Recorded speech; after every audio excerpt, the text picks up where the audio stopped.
বাংলাদেশে সামনে জাতীয় সংসদের সদস্যদের শপথ হবে এবং আর অনেকগুলো কাজ আছে সামনে। এই প্রেক্ষাপটে আজকে বাংলাদেশ জাতীয়তাবাদী দলের সম্মানিত চেয়ারপারসন জনাব তারেক রহমান সাহেব এসেছিলেন বাংলাদেশ জামাত ইসলামীর আমির ডাক্তার শফিকুর রহমান সাহেবের সাথে একটি সৌজন্য সাক্ষাতে। তো সাক্ষাৎ পর্বটি আলহামদুলিল্লাহ প্রায় ঘণ্টাখানেক সময় চলেছে। তিনি 7টায় এসেছেন, 8টার দিকে তিনি বের হয়ে গিয়েছেন।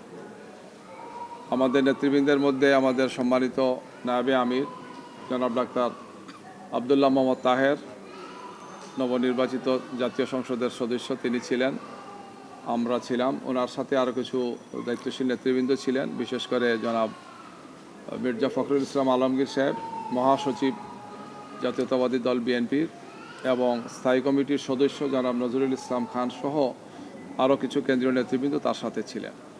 তো আজকের এই সাক্ষাৎ বিষয় নিয়ে আমাদের সম্মানিত নায়েবে আমির ডাক্তার সৈয়দ আবদুল্লাহ মোহাম্মদ তাহের ভাই এই পর্যায়ে আপনাদের সামনে তিনি ব্রিফ করছেন।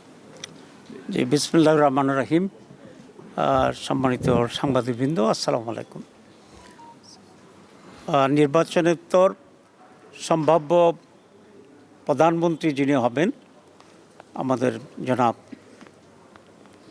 তারেক সাহেব, উনি আজকে প্রধান বিরোধী দলের যিনি প্রধান হবেন জামাত ইসলামীর আমির ডক্টর শফিকুর রহমান, তার সাথে সৌজন্য সাক্ষাৎ করতে আসছেন, একটা কার্টেসি ভিজিট করতে আসছেন।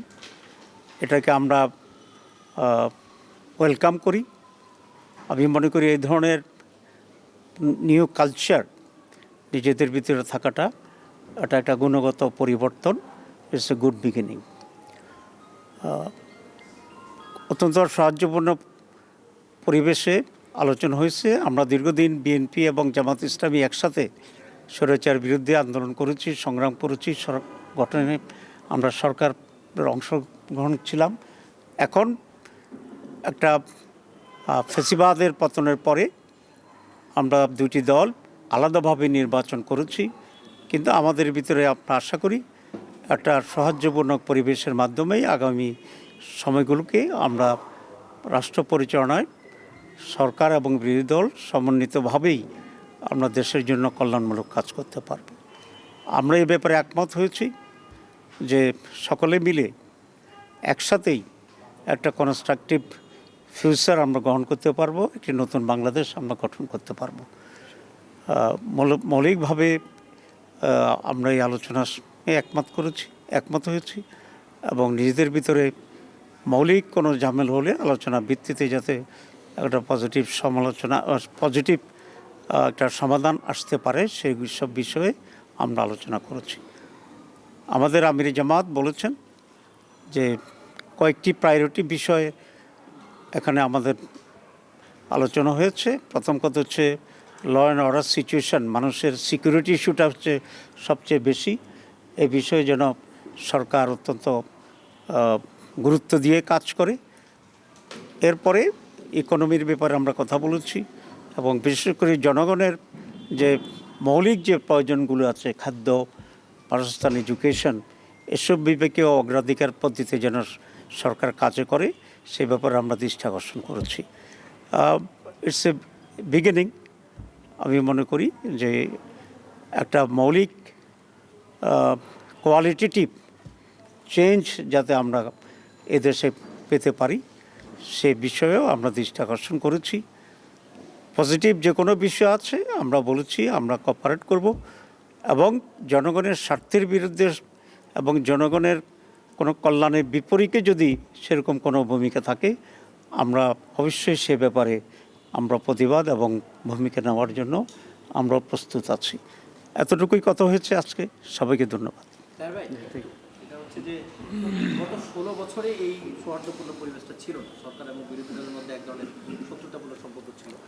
নির্বাচনের পরে আমরা দেখেছিলাম যে আপনারা অভিযোগ করছিলেন যে বিভিন্ন জায়গায় হামলা হচ্ছে, হচ্ছে। এর মধ্যেই আজকে ভাবি প্রধানমন্ত্রী ভাবি বিরোধী দলের নেতার সাথে দেখা যায়।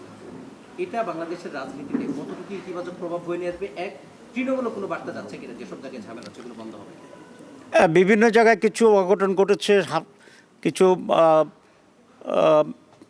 ধর্ষণের ঘটনা ঘটছে, হামলার ঘটনা ঘটছে, আমরা এগুলো দৃষ্টি আকর্ষণ করেছি।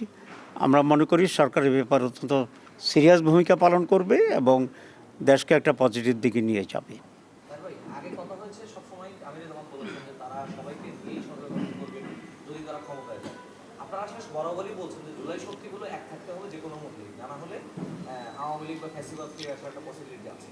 সেক্ষেত্রে জাতীয় সরকার হবে অথবা এরকম কোনো পসিবিলিটি আছে কিনা সে ব্যাপারে দুই নেতার মধ্যে কোনো কথা হয়েছে কিনা, যে একসঙ্গে থেকে যাতে চলা যায়, যে সেই আগের মতো বিরোধী দল না হয়। না, এখানে জামাত ইসলামী কোনো জাতীয় সরকারে অংশগ্রহণ করবে না। জামাত ইসলামী এখানে একজন কনস্ট্রাকটিভ, শক্তিশালী একটি বিরোধী দলের ভূমিকা পালন করবে। ঠিক আছে, থ্যাংক ইউ, থ্যাংক ইউ। আমরা দৃষ্টি আকর্ষণ করেছি। Thank you.